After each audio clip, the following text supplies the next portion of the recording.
In this video, I'm going to let you know the ways to delete Binance account permanently. So in order to delete your Binance account permanently, you just have to follow the steps. Now, first of all, you have to go ahead and log into your Binance account. When you're logged into your Binance account, that's going to take you to the home page. So from the home page, what next you have to do is you need to go ahead and press on the profile icon or the icon located in the top left hand side. Then go to the gear icon. From there, over here you need to scroll down to the bottom and go to security. On this page, you need to go to your username located right on top, or you can just press the profile icon, go to security.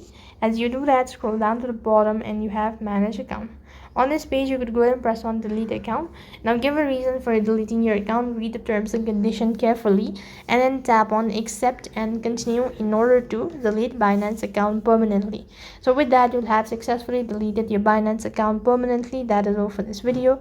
I hope the video was helpful. Make sure to like, share and subscribe to our channel.